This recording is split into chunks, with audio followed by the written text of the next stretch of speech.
नमस्कार। आप देख रहे हैं न्यूज जीरा और मैं आपके साथ विपिन। मुख्यमंत्री नीतीश कुमार को लेकर बिहार की सियासत में एक बार फिर चर्चा गर्म है। बिहार के मुख्यमंत्री नीतीश कुमार एक बार फिर पादा बदलते हैं तो उस सूरत में एनडीए के घटक दल चिराग पासवान, जीतन राम मांझी और उपेंद्र कुशवाहा की पार्टी का क्या होगा। इसको लेकर दिल्ली में चिराग पासवान के घर पर तीनों नेताओं ने बैठक भी की है। इसी बीच तीनों नेताओं के आदेशों को ताकत इस बात से मिली है कि जब अमित शाह ने एक अखबार के साथ इंटरव्यू में कह दिया कि जनता दल यूनाइटेड के प्रपोजल आने पर बीजेपी जरूर विचार करेगी। जाहिर है कि इसके बाद बिहार में चल रही सियासी चर्चा को बल मिल गया है और एनडीए के घटक दल के अलावा आरजेडी भी नई राजनीतिक परिस्थितियों के लिए तैयारी करने में जुट गई है। दूसरी ओर चिराग पासवान के घर बुधवार की देर शाम जीतन राम मांझी और उपेंद्र कुशवाहा रात्रि भोजन के लिए आमंत्रित थे।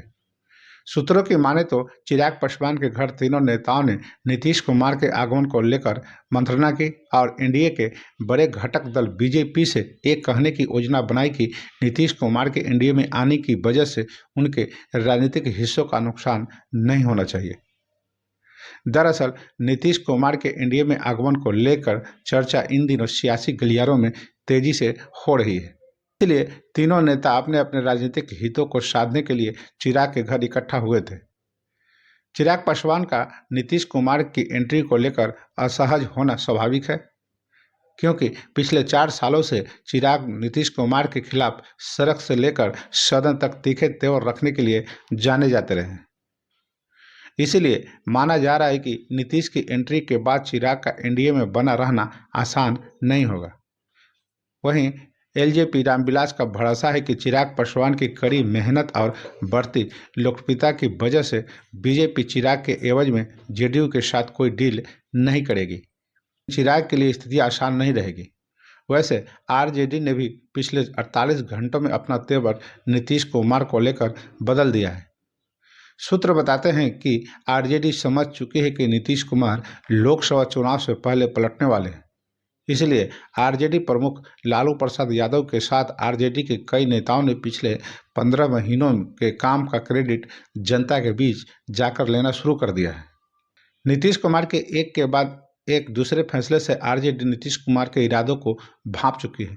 गोविंद सिंह की जयंती के अवसर पर लेकिन नीतीश कुमार ने तय समय से पहले ही जाकर तेजस्वी यादव से दूरी बनाने को जो मैसेज दिया, उसके बाद आरजेडी और भी ज़्यादा चौकन्नी हो गई है।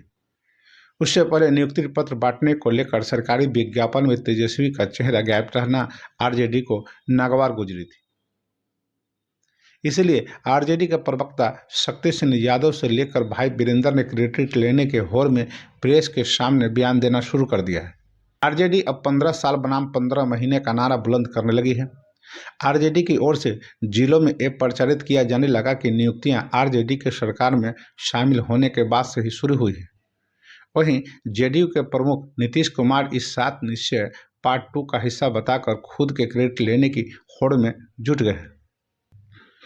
जाहिर है कि बचा खुचा काम लालू प्रसाद ने वो बयान देकर पूरा कर दिया, जिसमें लालू प्रसाद यादव ने सीट शेयरिंग को लेकर इतनी हड़बड़ी की बात कह सिरे से खारिज कर देना शामिल है। एक तरफ नीतीश कुमार राम मंदिर के प्राण प्रतिष्ठा समारोह में शामिल होने को लेकर सस्पेंस बनाए हुए हैं, वहीं आरजेडी प्रमुख लालू प्रसाद यादव ने इसे सिरे से खारिज कर अपने इरादे साफ कर दिए हैं। आरजेडी के एक बड़े नेता ने नाम नहीं छिपाने की शर्त पर कहा कि आरजेडी अब नीतीश कुमार के रवैये को देखते हुए हर परिस्थिति के लिए तैयार है।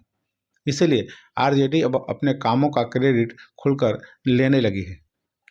आरजेडी प्रवक्ता भाई वीरेंद्र ने एक अकड़ जेडीयू को हैसियत बताने की कोशिश की है कि लालू प्रसाद की मेहरबानी की वजह से ही नीतीश कुमार मुख्यमंत्री बने हुए हैं। इसके जवाब में जेडीयू ने कह दिया कि नीतीश कुमार अपनी क्षमता की वजह से मुख्यमंत्री पद पर सालों से बने हुए हैं। इतना ही नहीं, आरजेडी के एमएलसी और लालू परिवार के करीबी सुनील सिंह ने नियुक्तियों को लेकर डींगे न हाँकने को लेकर नीतीश कुमार पर तंज कसा तो जेडीयू की निखिल मंडल ने उन्हें अगलगौना कहकर संबोधित करते हुए पलटवार करने से परहेज नहीं किया। जाहिर है आरजेडी अब आर पार के मूड में है। आरजेडी के सूत्रों के मुताबिक सीट शेयरिंग में डील भी उसी रणनीति का हिस्सा है, जिसमें कांग्रेस और आरजेडी दोनों मिलकर नीतीश कुमार की चाल को फेल करने में जुटे हुए हैं। आरजेडी नेता कहते हैं कि विश्वास के अभाव की वजह से ही मुख्यमंत्री नीतीश कुमार इंडिया गठबंधन में कोई पद पाने से वंचित रहे हैं।